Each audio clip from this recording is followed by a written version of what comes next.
I don't know about you, but one of my guilty pleasures has always been watching those home improvement shows on channels like HGTV. I must have gotten it from my parents because every single time we're over there, it seems like there's a nonstop. It's either HGTV or the Food Network, especially when a guy is going through all of his little diners, drive-ins, and dives. But there's something about those shows that just like, we get to see a transformation happen. They always, especially a show like Fixer Upper with Chip and JoJo, we see them and they go and they look at all these houses and they're all like completely just trashed, and even sometimes they have bugs in them. I still remember an episode where they were flipping and a cockroach popped out and then Chip put it in his mouth, and so disgusting.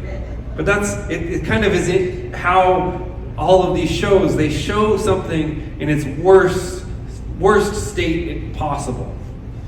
And then throughout the show, they go and they're putting into work, and sometimes when they're doing the demolition to make the house look nice, there's always something that comes up inside the bones of the house that, oh no, we didn't account for this big thing that needed to fix.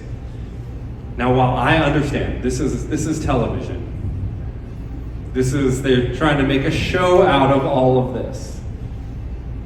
But there's something about these home improvement shows that is kind of like what we're seeing here in Nehemiah. Because ultimately, what Nehemiah is doing is it is one big renovation project that he's doing on Jerusalem. Rebuilding this wall is a big job. The state of Jerusalem was far worse than anything that Chip and JoJo have walked into. But what we know, what all of these home improvement shows show, is that what really matters is that you got to fix the bones of the house, or else all of the pretty touches you put on the outside are worthless. Because ultimately they'll just fall and crumble. And Nehemiah knew that the bones of Jerusalem weren't any actual physical buildings, but it was the people. And Nehemiah knew that to fix the bones of Jerusalem was to fix the people and their relationship with God and one another. And so we see in this passage that we're going to read today how Nehemiah understood that the true bones, the true restoration project that is Jerusalem, had to include the people. Now, the people had been sinning, people had been doing things that were unjust, and they had just been living their lives and just taking advantage wherever they could. And Nehemiah knew this and saw this and said something needs to change. Because ultimately the greatest restoration project that God has is his relationship with his people. God sent Jesus. Jesus took on the demolition for us. And he rose again, restoring the bones of that relationship that we have with God.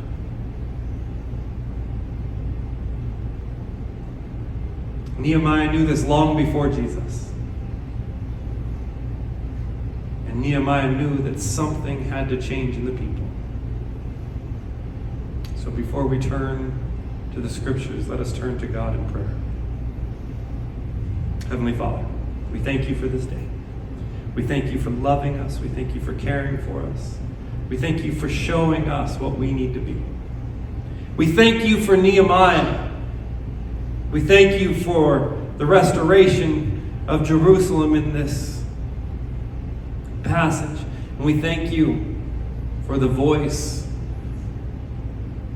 that you gave to Nehemiah to speak your truth to the leaders, to the powerful, to the people. Lord, may we hear these words. And may we be transformed by them. For great is your name above all names. And we pray all of this in the name of the Father, the Son, and the Holy Spirit. Amen. I invite you to turn with me in your Bibles to Nehemiah chapter 5, starting in verse 9. And this is Nehemiah speaking. So I said, the thing that you are doing is not good. Ought you not to walk in the fear of our God to prevent the taunts of the nations, our enemies? Moreover, I and my brothers and my servants are lending them money and grain. Let us abandon this exacting of interest. Return to them this very day their fields, their vineyards, their olive orchards, and their houses, and the percentage of money, grain, wine, and oil that you have been exacting from them. Then they said, we will restore these and require nothing from them. We will do as you say. And I called the priests and made them swear to do as they had promised. I also shook out the fold of my garment and said, so may God shake out every man from his house and from his labor who does not keep this promise. So may he be shaken out and emptied. And all the assembly said, Amen, and praised the Lord. And the people did as they had promised. This is the word of the Lord. Thanks be to God. The first step in fixing and restoring the people to a good relationship, for a proper relationship, for a wonderful relationship with God, is that they had to stop sinning. Stop doing this evil that you are doing. Those that had money were exploiting those that didn't. They were taking interest, oftentimes excessive amounts of interest. It was keeping the people that were just trying to get by. It was holding them down. And it wasn't like they were just doing this to some foreigner or someone who was coming in. They were doing this to their fellow Hebrews. They were taking advantage of their own family. So Nehemiah knew that as he was even entertaining the idea of a true and full rebuild, there had to be something that happened in his heart and in the hearts of the people that had to change. Something had to change. Repentance needed to be made. And through this process of Nehemiah calling the people to repentance, the people's hearts were actually able to be opened up to what they needed to do to have a proper relationship with God.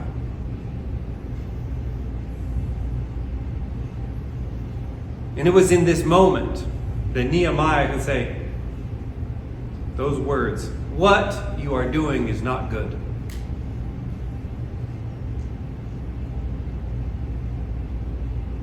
Nehemiah uses the very word that God said when he created the world. When God created the world, he said, this is good. But when Nehemiah was calling out the people, he said, "What you are doing is not good. It is not what God had created. God had created something wonderful and beautiful, and the people had perverted it and taken it and made it into something that was counter to God's creation." So continuing in with this home building analogy, we look at our sin as something like a leaking roof or a leaking pipe. That leak might start slow, and we might not even notice it until it gets bigger and bigger and bigger, before all of a sudden there's water pouring in. When I first bought my house, there was a small leak in my sprinkler system. I didn't notice it until there was one day my kids were out in the front yard and they stepped in something and it was soggy. And we're like, "Well, that's weird. Maybe it's just still wet. There's some pooling happening from the sprinklers." Well, then one day, it burst. And there was water everywhere. We knew that there was a problem. There was no way of avoiding the problem.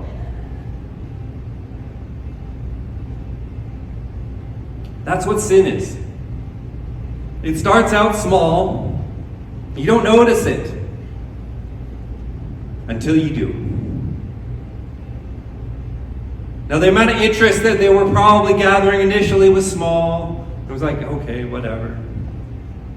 But then they just started turning it up and turning it up until the people, the burden on the people was so great that they had to cry out for help.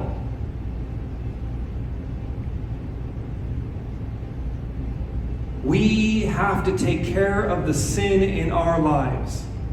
And we have to look in our communities and see where are the areas where as a community we are sinning, before it becomes something that is uncontrollable and tears down walls and causes us to be in a situation where we're so far from God that we don't even recognize Him when He's speaking to us. Look around you and see where are people being taken advantage of, and speak out against it.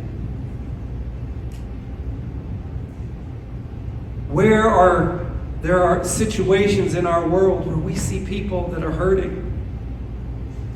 And that hurt is coming from, it's oftentimes even people inside the church.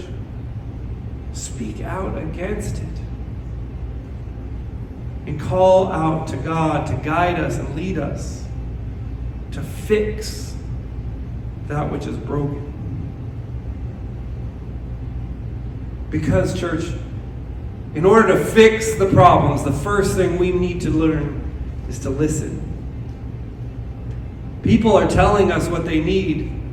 We aren't skilled at listening to what it is. And we start trying to fix all sorts of problems that aren't the actual problem. God's calling us to be the skilled listeners so that we can understand where people are feeling blocked off from God. Because ultimately, in any situation, in any community, there are going to be people that are utterly unscrupulous.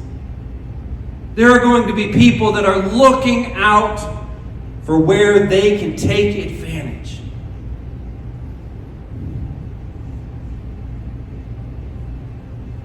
they're going to be testing it. And they're going to be testing it. And they're going to be pushing it and pushing it until they finally succeed. And ultimately, those that are demanding money and from others and say, hey, no, give me, hey, no, you owe me. No, you owe me. Nehemiah saw that when he called it out, he recognized that it wasn't just enough to call it out. He said, no, you've actually done damage to people. In your exacting this interest from people, you've actually caused damage. And it isn't enough for you to just stop doing the damage. You have to restore to people that which you've taken. You have to make people whole again. The word shalom in Hebrew, salam in Arabic, these words, they mean something much bigger than just peace. It's not just a catchy peace. But no, it is this idea that people need to be made whole. When I wish peace upon you and your household, I'm not just saying, hey, have a good day. I'm saying, I want you and your household to be made whole. I want you not to be taken advantage of, not to be hurting any longer. I want you to be whole and fulfilled. That's the kind of relationship that God wants us to have with Him. And Nehemiah knew this. And he said, it's not just enough for you to stop taking advantage of people. You have to make them whole again. You have to restore shalom. And so, in the process of restoring people and making them whole again, we have to see how our sin has affected people and work to fix that.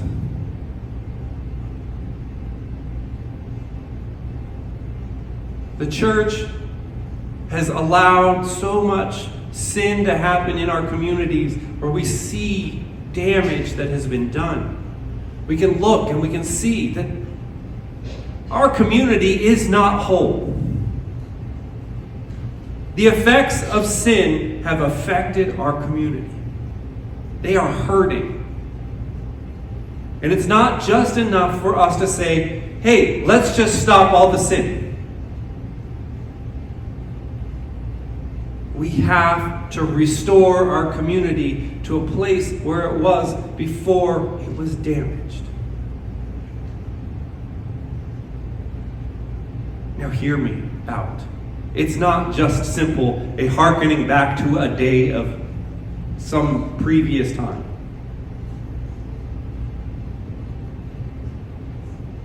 What it means is that we want to see everybody in our communities made whole and fulfilled, so that they can walk in relationship with God without having to worry about someone or something or some sin to damage them and take from them like they had before. Just like in our homes, it is not just simply enough to repair the leak. We look at that, a pipe, it burst. Let's fix it. Okay, the pipe, we fix the burst pipe. Well, what about all the mold that had been growing because of all of the... Or maybe the wood itself was damaged. It's not just simply enough to fix the leak. We have to repair all of the things that leak, all of the problems that leak ended up causing. We have to fix the bones. When you see them in these home improvement shows, you see they don't, when they're doing all the demo and they find that thing that, oh no, There must have been a leak here at some point, and look at all the damage that was caused. Look at all the rot that is here. That has to get replaced too. So they have to restore the home to a place where it can be whole again, where it can bear the weight of the home. You can make it look all pretty, but if inside you don't fix any of that, it's going to fall apart. And so, church, we recognize that sin has inflicted so much damage on our community that we must acknowledge our part, repent of our part, and restore people. But we must also call for the restoration, the full restoration of people, and do everything in our power to say, let's make that right. We don't only stop the evil, but we make it right. And the final stage in any restoration project, in this restoration project that Nehemiah saw, was that we've stopped the sin. We've worked to get people to promise to restore. But we now establish covenant. A covenant relationship within our communities, where we say, let's make sure that what everybody has said they're going to do, and that they aren't going to do it again. In a covenant, everybody has a responsibility, and everybody has something at stake.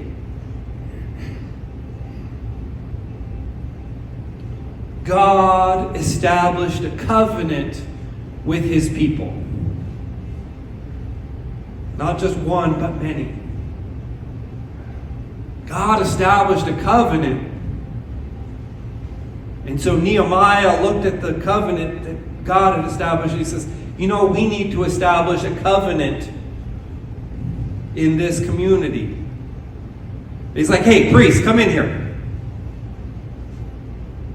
So he has the priests, he has the leaders, he has the wealthy, essentially bankers, he has them all in this room together.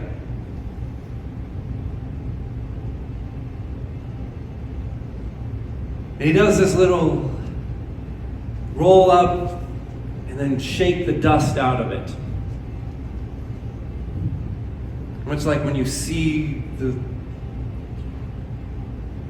players steal the base and they have to shake off the dust. So Nehemiah does this little act there in front of them all. He says, right here, right now, we are establishing a covenant.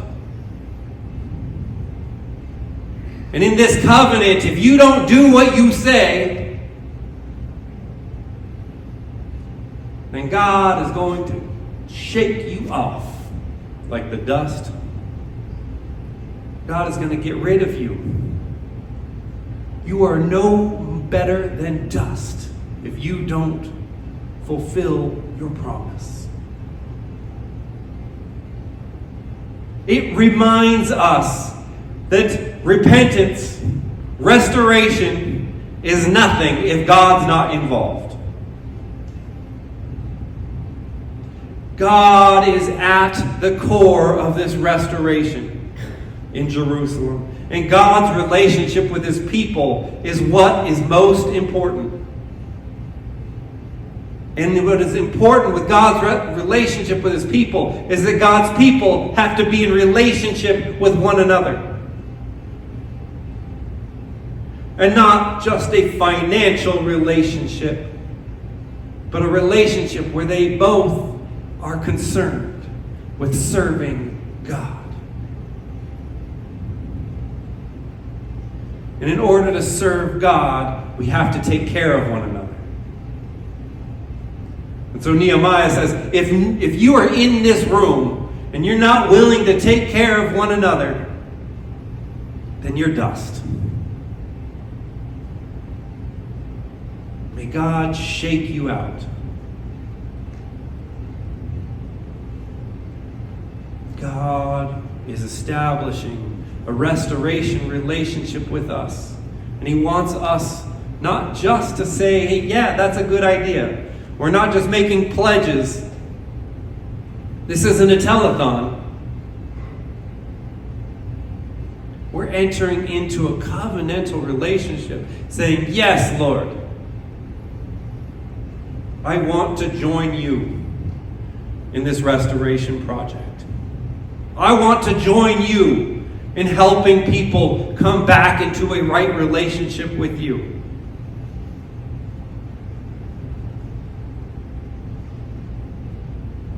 The restoration wasn't just for the poor. It was for the rich too. Nehemiah recognized that their focus on money, their focus on getting ahead, their focus on this was getting in the way of their relationship with God. Nehemiah was both justice focused and focused on the restoration of the people doing the injustice.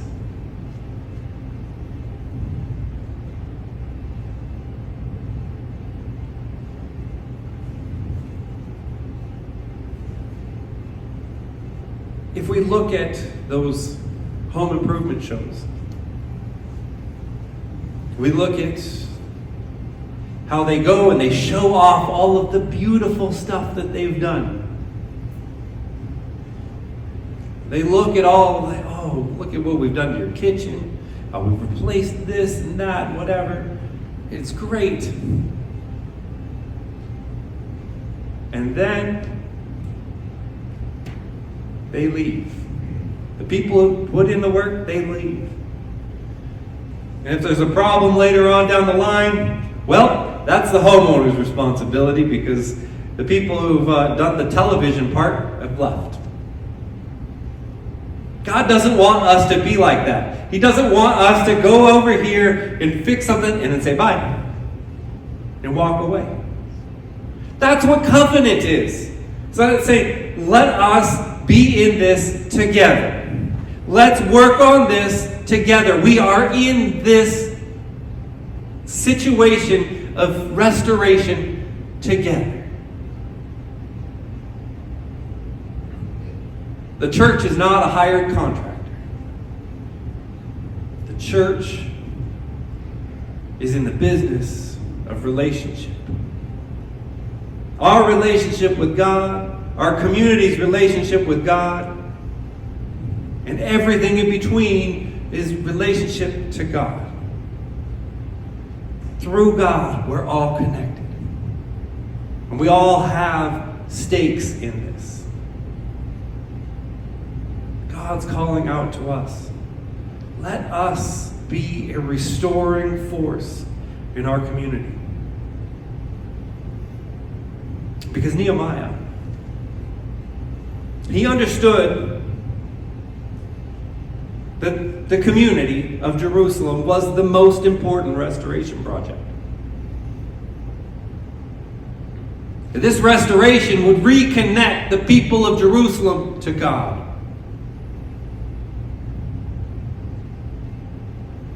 And through this restoration, it required repentance. It required restoring that which was taken. And it required a covenant to ensure it didn't happen again. Because they were a community together. Church, people are more important than buildings. There is no building that is more important than any person. There's no bank account that is more important than any person. And so the church must be a place where God's desire for people to be made whole and establish that shalom within every heart so people may once again connect with God. So that anything that is holding people back from connecting with God's kingdom, the church it is imperative that the church break down all of those barriers and restore people to their right relationship with God. And on a personal note, each and every one of you here, you are God's favorite restoration project. You are so loved that God sent His only Son to die on the cross for you so that you could be restored.